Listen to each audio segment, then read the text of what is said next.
கொல்கோதாவே கொலை மரமே கோர மரணம் பாராய் மனமே. கொல்கோதாவே கொலை மரமே கோர மரணம் பாராய் மனமே. கோர மனிதர் கொலை செய்தார் கோர காட்சி பார் மனமே. கோர காட்சி பார் மனமே. கொல்கோதாவே கொலை மரமே கோர மரணம் பாராய் மனமே.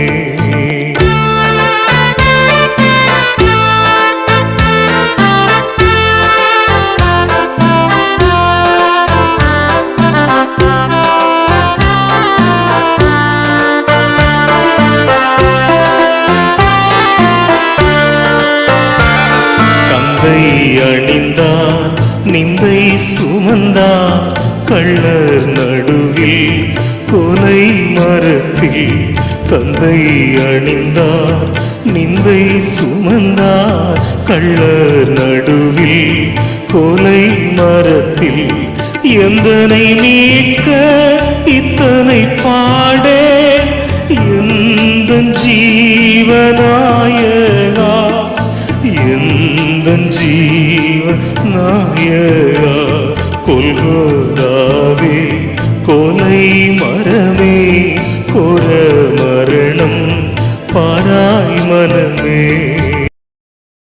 கிறிஸ்து இயேசுவுக்குள் எங்களுக்கு பிரியமான அன்பு சகோதர சகோதரிகளே, உங்கள் அனைவரையும் ஆண்டவரும் இரட்சகருமாகிய இயேசு கிறிஸ்துவின் இனிய நாமத்தில் பெங்களூரில் உள்ள அகாப்பே பைபிள் சர்ச் வழங்கும் திருவசன போதனைகள் நிகழ்ச்சிக்கு அன்புடன் வரவேற்பதில் மிகுந்த மகிழ்ச்சி அடைகிறேன். அகாப்பே பைபிள் ஃபெல்லோஷிப் ஊழியங்கள் மற்றும் அகாப்பே பைபிள் சபைகளின் ஸ்தாபகரும் எங்கள் திருச்சபைகளின் தலைமை போதகருமான பாஸ்டர் டாக்டர் ரூபன் சத்யராஜ் அவர்கள் மூலம் தேவன் வழங்கும் போதனைகளை கேட்க வாஞ்சையுடன் காத்திருக்கும் உங்கள் அனைவருக்கும் எங்களுடைய நன்றிகளை தெரிவித்துக் கொள்கிறோம். ஜெபத்துடன் கேளுங்கள்.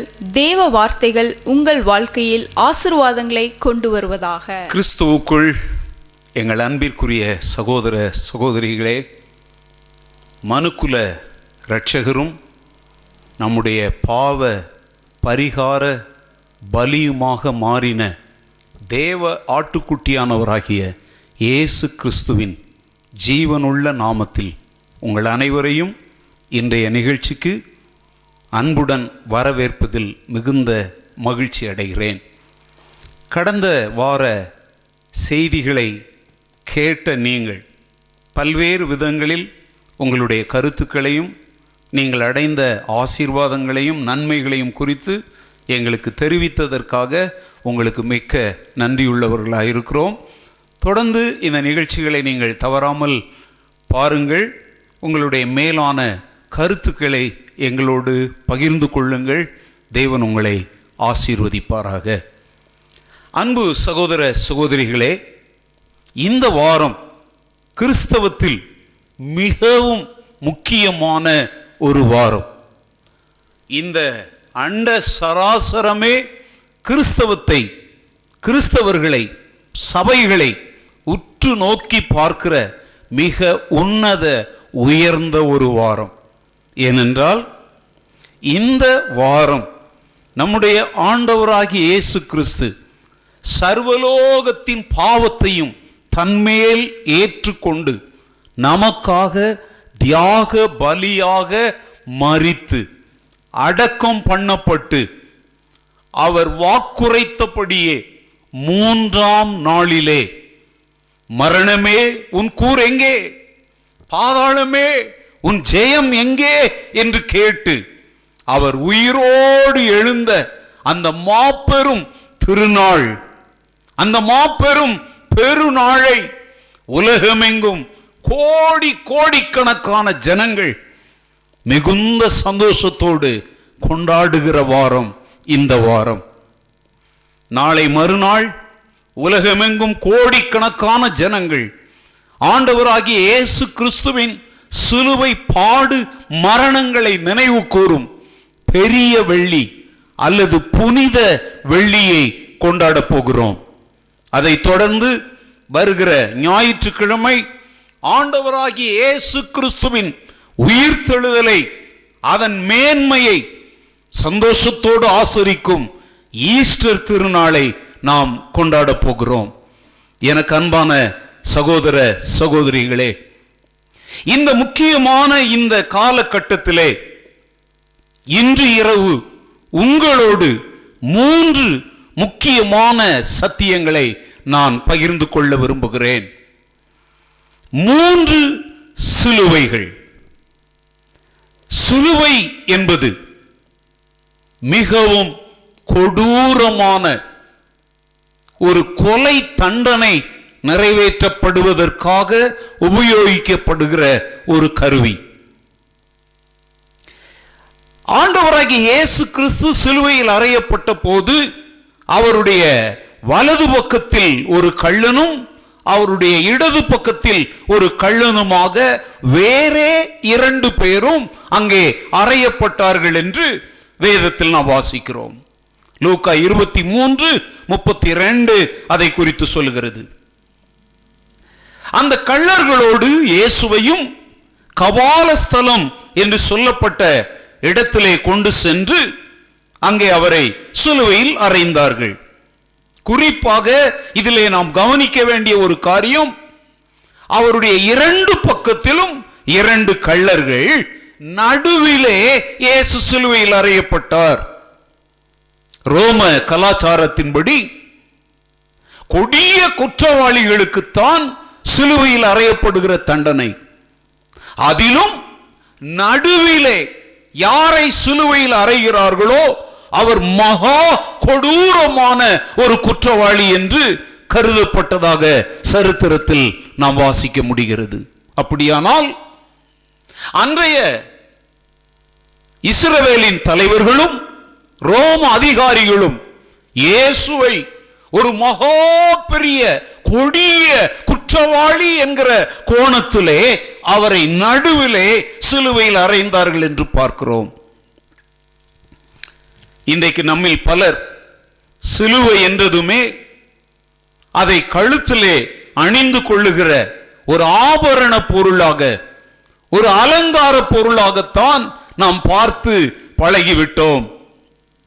ஒருவேளை இந்த தொலைக்காட்சியின் மூலமாக இந்த வார்த்தைகளை கேட்டுக்கொண்டிருக்கிற நீங்கள் கூட சிலுவையை உங்களுடைய வீட்டிலோ அல்லது கழுத்திலோ அணிந்து கொள்ளுகிற, வைத்துக் கொள்ளுகிற ஒரு அலங்கார பொருளாகத்தான் நினைத்துக் கொண்டிருப்பீர்கள் என்றால், நீங்கள் ஆண்டவராகிய இயேசு கிறிஸ்துவின் கல்வாரி பாடுகளை விட்டு வெகு தூரத்தில் இருக்கிறீர்கள். அவருடைய சிலுவை மரணத்திற்கும் அவருடைய மகிமையான உயிர்த்தெழுதலுக்கும் சம்பந்தம் இல்லாத ஒரு வாழ்க்கை வாழுகிறீர்கள் என்றுதான் அதன் பொருள். சிலுவை என்றதுமே அது நம்முடைய அருமை இரட்சகர் நமக்காக பலியாகும்படி கொல்லப்படுவதற்கு உபயோகிக்கப்பட்ட ஒரு பொருள் என்கிற நினைவுதான் நம்முடைய மனதில் எழும்ப வேண்டும். சிலுவையில் தொங்குகிற ஒரு மனிதன் மூச்சு விடுவதற்கு தன்னுடைய அடி வயிற்றிலிருந்து பெருமூச்சோடு அவன் சுவாசம் விட வேண்டியதாயிருக்கும்.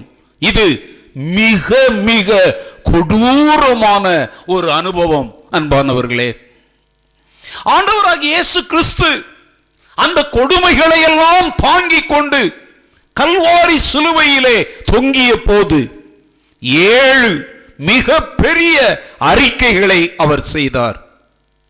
ஒவ்வொரு வார்த்தைகளையும் அவர் சொல்வதற்கு படாத பாடுகள் பட்டிருப்பார்.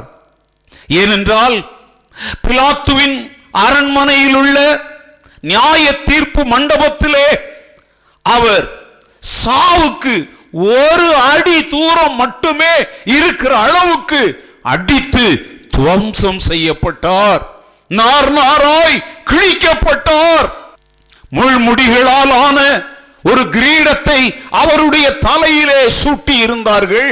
அதை கோலால் ஓங்கி அடித்தார்கள் என்று வேதம் சொல்லுகிறது. அந்த முட்கள் நமது விரல்களின் நீளமும் ஒரு பென்சிலின் பருமனும் உள்ள அளவு உள்ளது என்று அந்த முள் தலையின் மேல் இறங்கும் பொழுது அதன் ஆல் ஏற்படும் புண்களாலே முகம் வீங்கி கண்களை கூட திறக்க முடியாத ஒரு நிலைமை காணப்படும் என்று வேத பண்டிதர்கள் குறிப்பிடுகிறார்கள். ரோம சேவகர்கள் ஒரு சவுக்கு, அந்த சவுக்கிலே 9 வார்கள் அதிலே காணப்படும். அந்த வார்களின் முனையிலே எலும்பு துண்டுகள் அல்லது இரும்பு கொக்கிகள் போன்றவைகளை அதிலே இணைத்து அடிப்பார்கள். ஒரு மனிதனை 40 அடி அடித்து விட்டால் அதற்கு மேல் அவனை அடிக்க முடியாது. அதனாலே 39 முறை அடித்துவிட்டு மீண்டும் மீண்டும் அடிப்பது அவர்களுடைய வழக்கம்.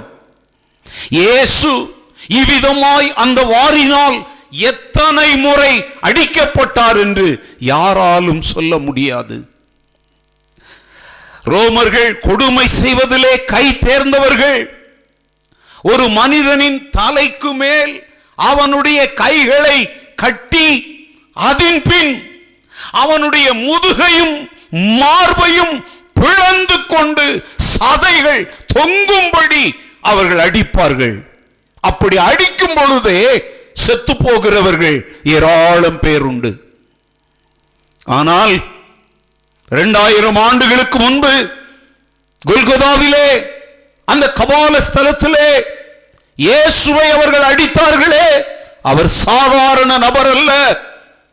அவர்கள் நினைத்தது போல அவர் ஒரு கொடிய குற்றவாளி அல்ல. அவர் குற்றமற்ற தேவாட்டுக்குட்டியானவர். ஆனால் அந்த அடிகளையும் கொடுமைகளையும் அவர் ஏன் தாங்கிக் கொண்டார் தெரியுமா?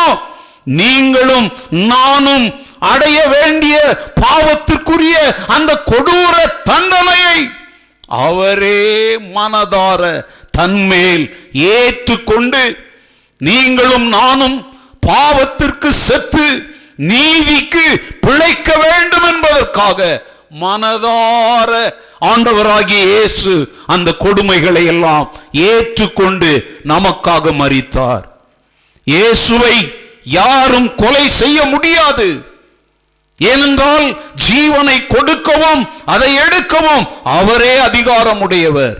ஜீவனின் அதிபதியாகிய இயேசு கல்வாரி சிலுவையிலே தன் ஜீவனை கொடுத்தது நீங்களும் நானும் ஜீவன் உள்ளவர்களாய் நித்திய ஜீவனை அடைந்து கொள்ள வேண்டும் என்பதற்காக இயேசு கிறிஸ்து கல்வாரி சிலுவையிலே அந்த பாடுகளை அவர் பட்டார்.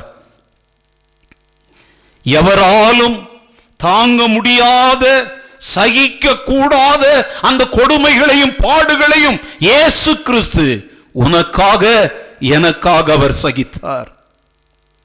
அவர் சிந்திய ஒவ்வொரு சொட்டு இரத்தமும் எனக்காகத்தான், அது உனக்காகத்தான் என்பதை இந்த இரவு நாம் நினைத்து பார்க்க வேண்டும்.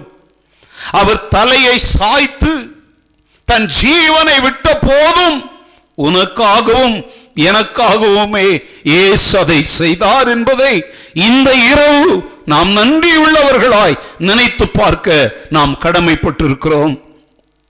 நமது பாவங்களுக்குரிய தண்டனை ஆகிய வலிகளையும் வேதனைகளையும் குறிப்பாக நரகத்திலிருந்து நாம் தப்பிக்கொள்ள வேண்டும் என்பதற்காகவே ஆண்டவராகிய இயேசு கிறிஸ்து அந்த அகோர பாடுகளை தாமாகவே முன் வந்து அவர் ஏற்றுக்கொண்டார்.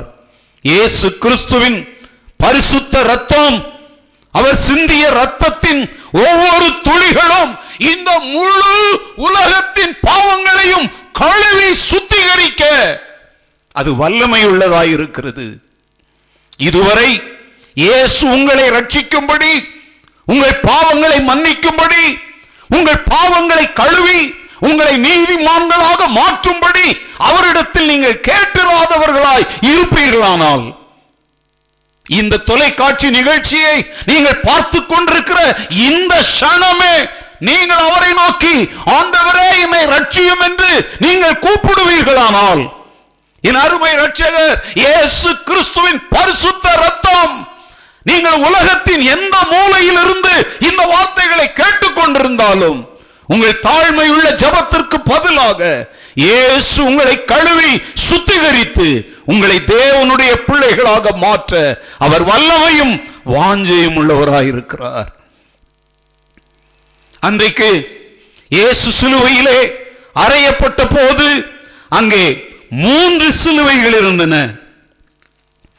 அந்த 3 சிலுவைகளும் எதை குறிக்கின்றன என்பதை மிக சுருக்கமாக உங்களோடு பகிர்ந்து உங்களுக்காக நான் ஜெபிக்க விரும்புகிறேன். அங்கே 3 சிலுவைகளிலே முதல் சிலுவை ஆண்டவராகிய இயேசு கிறிஸ்துவின் சிலுவை.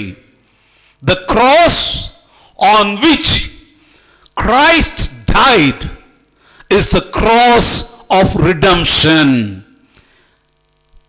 He is dying for the sins of the world. இயேசு பாவமற்றவர். அவருடைய பாவங்களுக்காக அவர் சிலுவையில் மரிக்கவில்லை. மனுக்குலத்தின் பாவங்களை தன்மேல் ஏற்றுக்கொண்டு பாவமறியாத அவரை தேவன் நம்மெல்லாருடைய அக்கிரமங்களையும் அவர் மேல் விழப்பண்ணினார் என்று வேதம் சொல்லுகிறது. The cross of Jesus Christ is the cross of redemption. இயேசு கிறிஸ்துவின் சிலுவை இந்த உலகத்தில் மனிதனாய் பிறந்த எல்லோரையும் மீட்கிற ரட்சிக்கிற சிலுவை. அவர் நமது பாவங்களுக்காக, நமது மீட்பிற்காக, நமது ரட்சிப்பிற்காக மரித்தார். இரண்டாவது சிலுவை. ஒருவன் சொல்லுகிறான், நீ கிறிஸ்துவானால் உன்னையும் எங்களையும் ரட்சித்துக் கொள் என்று சொல்லுகிறான். இந்த சிலுவையை கவனித்து பாருங்கள். அவன் இயேசுவை ஆண்டவராக பார்க்க முடியவில்லை. தானும் ஒரு பாவி என்பதை அவன் ஒப்புக்கொள்ளவில்லை. அந்த மரிக்கிற அந்த நிலைமையிலும் தப்பிப்பதற்கு ஏதாவது வழி உண்டா என்று வகை தேடுகிறான். நீர் கிறிஸ்துவானால் உன்னையும் ரட்சித்துக் கொள், எங்களையும் ரட்சித்துக் கொள் என்று அந்த பொன்னான தருணத்தை அவன் வீணாக்கி போட்டான். That cross was the cross of rejection. தேவன் அருளுகிற ஈவுகளை, கிருபைகளை, இலவச ரட்சிப்பை வீணாக்கி போட்ட, வேண்டாம் என்று வெறுத்து தள்ளிவிட்ட சிலுவைதான் அந்த கள்ளனுடைய சிலுவை. அன்பானவர்களே, இன்று நம்மில் பலர் நாம் பாவம் செய்தவர்கள், தேவனுக்கு முன்பாக குற்றவாளிகள், நமக்கு பாவ மன்னிப்பு தேவை, மீட்பு தேவை என்பதை உணராதவர்களாகவே வாழ்கிறோம். அநேக சமயங்களில் இரட்சகரின் அருகிலே அவன் மரித்தான், ஆனால் ரட்சிப்பை பெறாமலேயே மரித்தான். இன்னைக்கு அநேகர் கிறிஸ்தவர்கள் என்று சொல்லிக் கொள்ளுகிறவர்கள் கூட, சபையிலே அங்கத்தினர்களாய் இருக்கிறவர்கள் கூட கடைசி நிமிடம் வரை ரட்சிப்பின் அனுபவத்தை அறியாமல் தங்கள் பாவங்களை அறிக்கையிட்டு இயேசு கொடுக்கிற மீட்பை அறியாதவர்களாகவே மரித்து மண்ணுக்குள்ளே போய்விடுகிறார்கள். அந்த மனிதர்களுக்கு ஒரு பிரதிநிதியாகத்தான் இந்த கள்ளன் காணப்பட்டான். His cross was the cross of rejection. அன்பானவர்களே, இன்றைக்கு நீங்கள் எந்த சிலுவையின் பக்கத்தில் இருக்கிறீர்கள்? அங்கே மூன்றாவது இன்னொரு மனிதனை பார்க்கிறோம். அவன் சொல்லுகிறான், நீ ஏன் இப்படி பேசுகிறாய்? நாம் தகாதவைகளை செய்தோம், ஆனால் அவரோ குற்றம் இல்லாதவர், அவர் தவறு செய்யாதவர் என்று அங்கே அவன் சொல்லிவிட்டு இயேசுவை பார்த்து சொல்லுகிறான், ஆண்டவரே, நீர் உம்முடைய ராஜ்யத்தில் வரும் பொழுது அடியேனை நினைத்தருளும் என்று தாழ்மை உள்ளவனாக அங்கே அவன் கெஞ்சுவதை பார்க்கிறோம். அன்பானவர்களே, இவனுடைய சிலுவை மிக மிக முக்கியமானது. அந்த சிலுவையிலே அவன் தொங்கின பொழுது அவன் தனக்கென்று தேவன் வைத்திருந்த மீட்பை அங்கே பெற்றுக்கொண்டான்.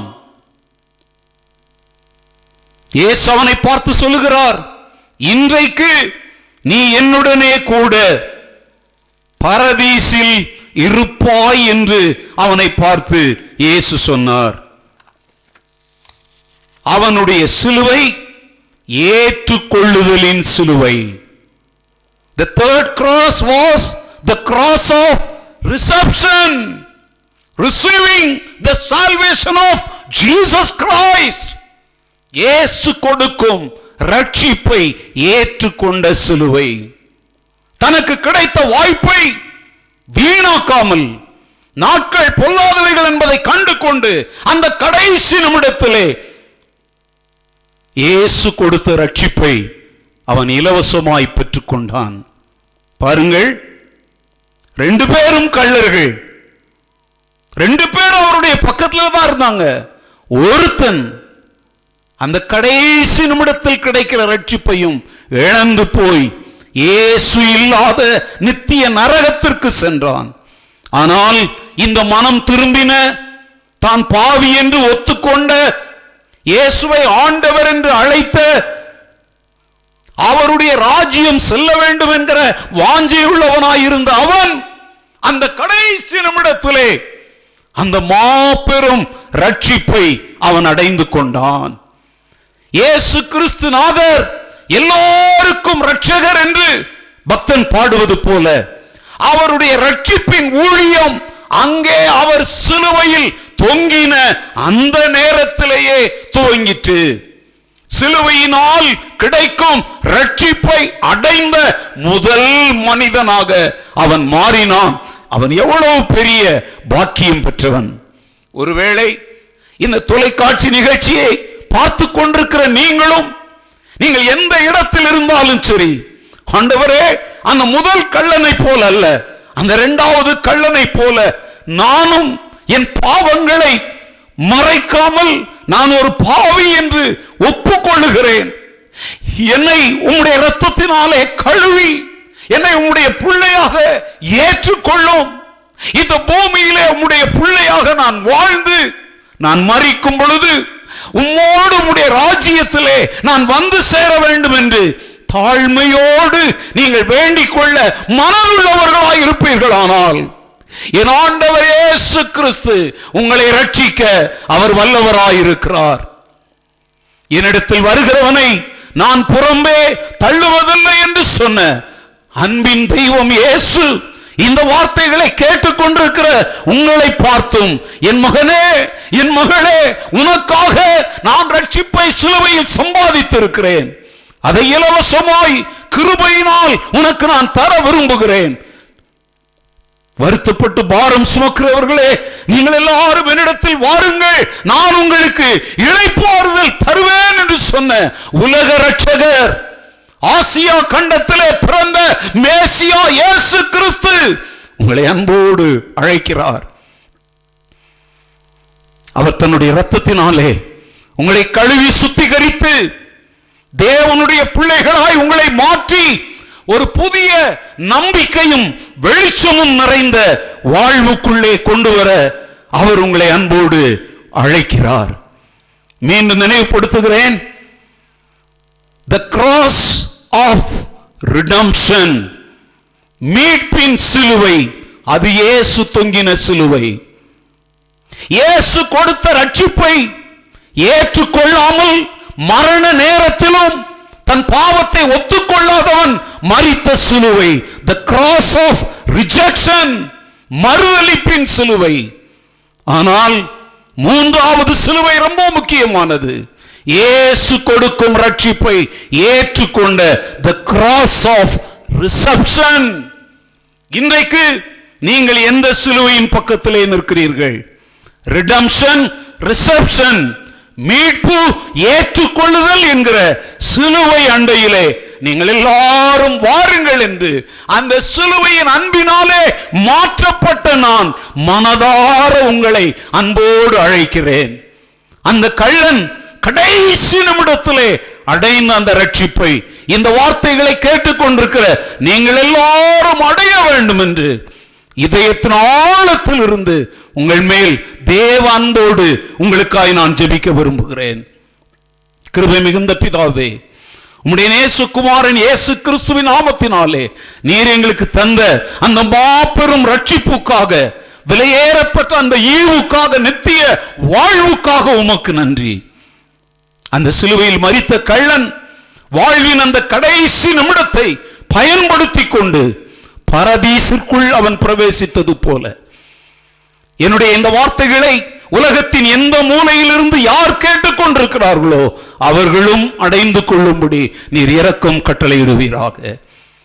அந்த மாபெரும் ரட்சிப்பின் சந்தோஷம் உம்முடைய பிள்ளைகளுடைய வாழ்வை இந்த நாட்களிலே நிரப்புவதாக.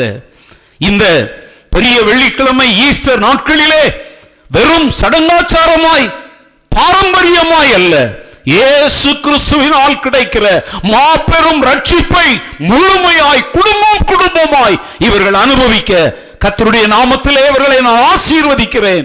தேவ கிருபைக்கு ஒப்புக் கொடுக்கிறேன். சிலுவையின் நிழல் இவர்கள் வாழ்வை மூடுவதாக.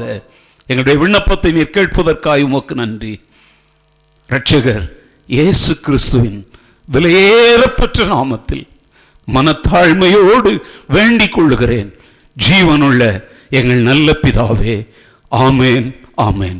அன்பு சகோதர சகோதரிகளே, நீங்கள் எல்லாரும் ஒரு ஆசீர்வாதமான ஈஸ்டர் பண்டிகையை கொண்டாட கர்த்தர் தாமே உங்களுக்கு கிருபை தந்தருளுவாராக. ஆமேன். அன்பிற்குரிய சகோதர சகோதரிகளே, நீங்கள் கேட்ட தேவ செய்தி உங்கள் அனைவருக்கும் ஆசீர்வாதமாக இருந்திருக்கும் என்று நம்புகிறோம். வேத வசன அடிப்படையிலான ஆலோசனைகளை பெற விரும்புவோர் எங்களுடன் தொடர்பு கொள்ளலாம். எங்கள் அலுவலக முகவரி Agape Bible Church, number 3, Church Street, Lingarajapuram, Bengaluru 560084. நீங்கள் தொடர்பு கொள்ள வேண்டிய தொலைபேசி எண் 7795353391. எங்கள் இமெயில் முகவரி abcabfindia@gmail.com. நம்முடைய கர்த்தராகிய இயேசு கிறிஸ்துவின் பிரசன்னமும் ஆசீர்வாதமும் ஐக்கியமும் உங்கள் வாழ்வில் நிரம்பி இருப்பதாக. ஆமேன்.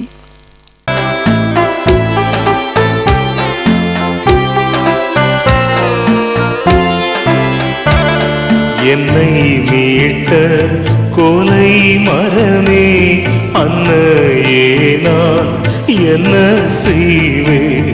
என்னை மீட்ட கோலை மரமே, அன்னையே நான் என்ன செய்வேன்?